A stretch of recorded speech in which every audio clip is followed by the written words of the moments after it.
Presenting Detective Nick Harris in A Salute to the Law.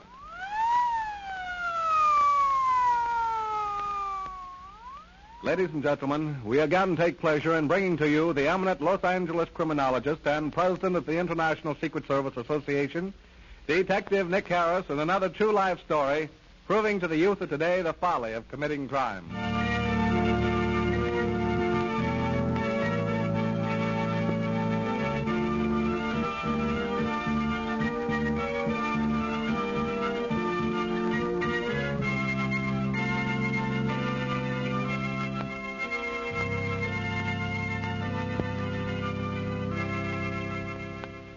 And now, Mr. Harris. Thank you, Mr. Gibson, and good evening, everyone. Today is Memorial Day, and I have chosen a story which I will call The Altar of Sacrifice. The facts were recently given me by a retired captain of police of an eastern city and concerned this very day.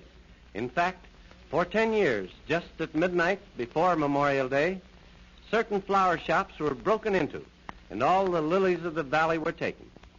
The offender would always leave money on the counter to pay for the flowers and any damage to the property he had made as he gained entrance into the store.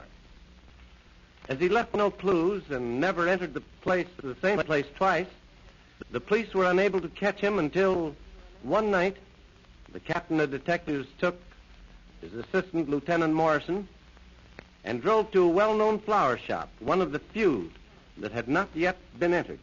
They parked their car in the shadow of a large tree. It was almost midnight.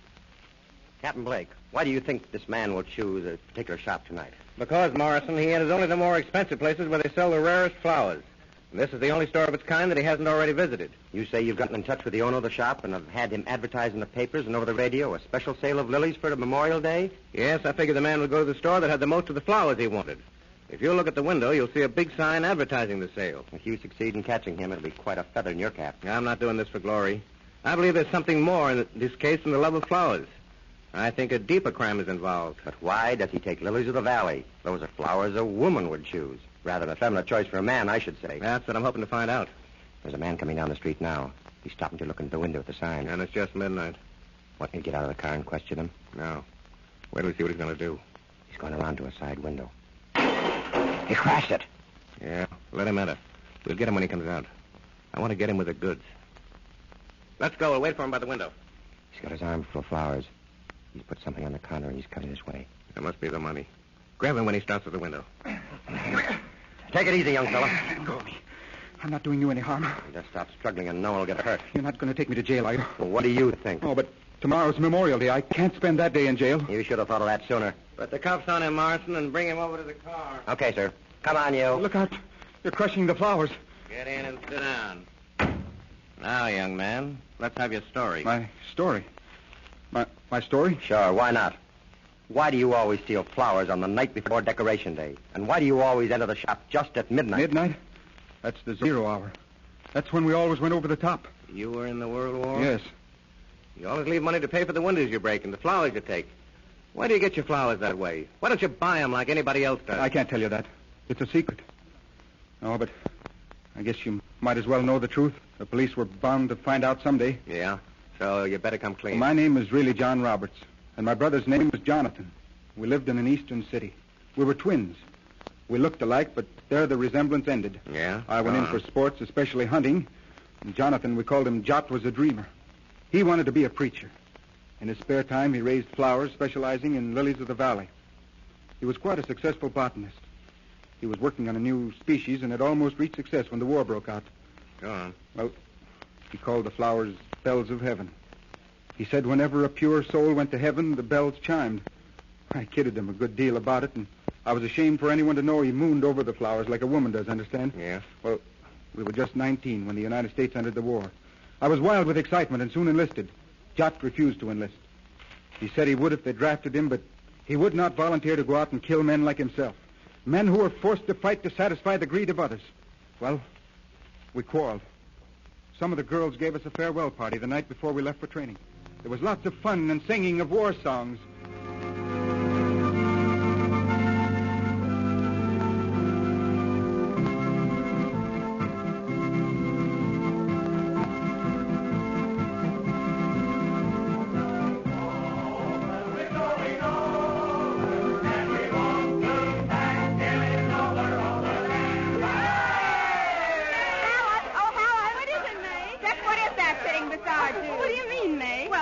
certainly isn't a Yank or a man, so what is it? Oh, yes, it's a Yanker and a man, too. Aren't you, Josh? Then why isn't he joining in the fun? And why isn't he in uniform like the rest of the boys? Why, he's enlisted, May, but he hasn't been called yet. You have enlisted, haven't you, Josh? Hey, John, I was just thinking. It's too bad twin brothers can't be together in the Army. It'll be the first time you've ever been separated, won't it? Yes, but Jot hasn't enlisted. He isn't going. He's a conscientious objector. Why, Josh, you don't mean you don't want to go to war? A conscientious objector? Huh. A pretty excuse for a coward. Bill, that's a lie. Jot is not a coward. Jot, are you going to sit there and let him call you a name like that? He's entitled to his opinion. Why should I fight him if he calls me a coward? That doesn't make me one. Jot, I'm disappointed in you. You're the only one of the boys here tonight that's not in uniform. If I'd have known you weren't going to enlist, why... Well, Bill is right. You're a coward, a worm. A man who won't fight for his country, who won't fight for the right, but stays at home while others go to war is unspeakable. If you were ill, it'd be different. But you're big and strong, But and you forget, Helen. Jot is a conscientious objector. He just simply can't stand the sight of blood. It makes him so sick. And to hurt anything. Oh, all right. Listen to me, all of you. Listen, I say. Listen. Yes, I do hate the sight of blood. Yes, it makes me sick. No, I have not enlisted, and I'm not going to unless I'm forced to do so. Bill has called me a coward, and I can see by your manners that you all agree with him. If hating war is being a coward, then I am a coward. But you girls sitting here in your party finery, and you boys proud of your spotless new uniforms, playing at being soldiers, what do any of you know about the horrors of war? Martial music, the beating of drums, the goodbyes and the excitement of departure, that is what you mean by war. How many of you here will ever return? Well, I will. Yes, but how? With broken bodies, sightless eyes, and minds clouded by the horrors of war. War, the battlefield, the playground of the devil. Greed, hate, malice, the willing handmaids of the god of war. The lust for blood, crippled bodies, and the agony of body, mind, and soul. Men turned into fiends filled with the desire to kill, and kill again. And for what? Possessions. Yes, material possessions that one sweep from the mighty hand of God would make us nothing. That is war! Bravo! Just listen to the little psalm-singing pacifist. Why try to hide a craven soul behind a cloak of so-called honest objection? Stay at home and play with your pretty flowers while the rest of us go out to bleed and die for the likes of you. You're yellow. Jot, if you take his insults lying down, then you're all he says and more. Take that, you coward. I'm ashamed to call you brother. Oh, Josh, aren't you going to stand up like a man and fight back? Are you going to let John get away with that slap? Why not? If thy brother smites thee on one cheek, turn the other. And that'll be enough from you, Bill. Is that so? And what do you propose to do about Just it? this.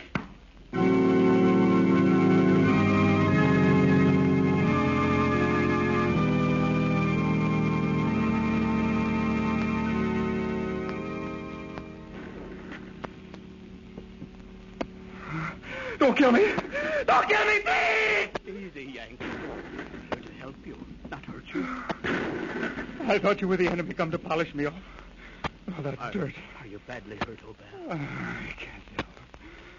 I've been lying here for hours in this shell hole. It's my right arm. I'm bleeding to death. What can I do for you? So dark in here, I may have to hurt your sons. I can't see what I'm doing. I'll bandage the arm up as best I can. Oh, all right. I can stand it. Yes, sounds familiar. I know you. My name is John Roberts. And Jot, my brother. What? I didn't even know you'd enlisted. I joined the Red Cross. I shoot them and you save them. Boy, I'm glad to see you. Water. Mine is empty. Where is yours? Mine's empty, too. There's a dead man over there a little ways. I'll get yours. He won't need it. You can't go out there. You'll never make it. They'll get you.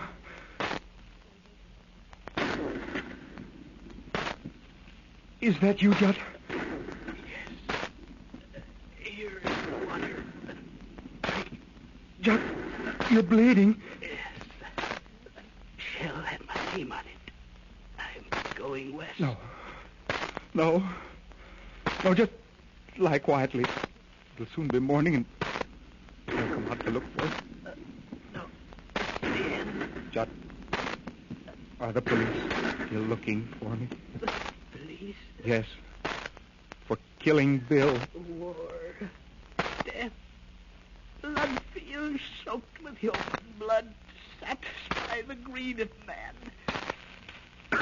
John, see how they grow. Field is covered with lilies. Well, heaven.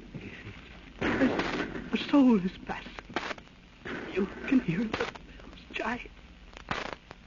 Goodbye, John, until we... No. John. John. My brother. Dead. Goodbye, old man. I'll be seeing you sometime.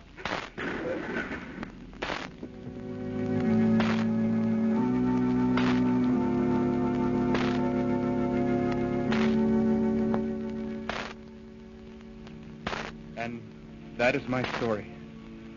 I knew the police would be looking for me when I returned home, so I switched our identification tags, letting them believe that it was I, John, who had been killed. Then your brother went to certain death to get you a drink of water, and you repaid him by stealing his identity. Jot knew that I did not intend to kill Bill.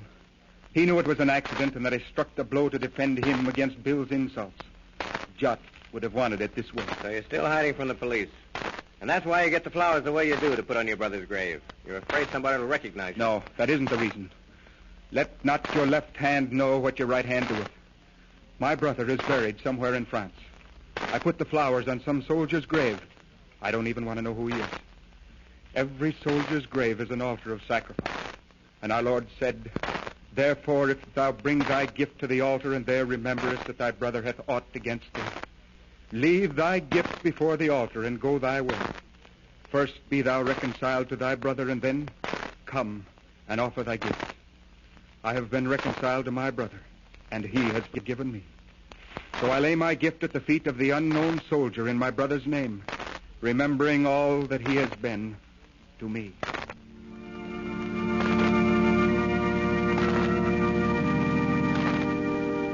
And so, John made his peace with his twin brother, Jot.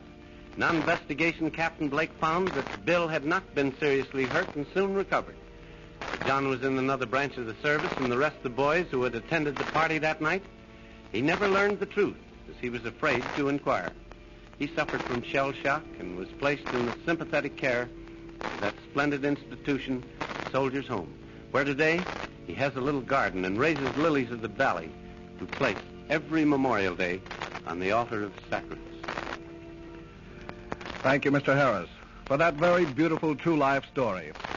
Ladies and gentlemen, you have just heard Detective Nicholas B. Harris, chief of the internationally known Los Angeles Detective Agency, bearing his name in another true-life drama entitled The Altar of Sacrifice. Fictitious names and places have been used throughout this narrative, and any similarity to persons living or dead is purely coincidental. This story was dramatized for radio presentation by Adela Comer and is a Carolyn Carroll production. Mr. Harris wishes me to thank the following cast of characters: Charles E. Bender as John, George Ford as Captain Blake, Sidney Keene as May, Aldine Bremerman as Jonah, Vivian Vaughn as Helen, C. Andre Folk as Morrison, Bob Holton as Bill. Wesley Turtelot was at the organ. Mr. Harrison will again be heard next Sunday afternoon at 12:30 over this same station in the 7th of his new program series entitled The Penalties of Crime, with Bob Palmer and his Utah Trail Boys, Frank Loris, Vidal Ortez, and Clarence Cutbirth. Mr. Harris and company will be heard again next Tuesday night at 8:15 in another most intriguing drama entitled The Phantom River. Jim Gibson speaking. This is KECA, Los Angeles.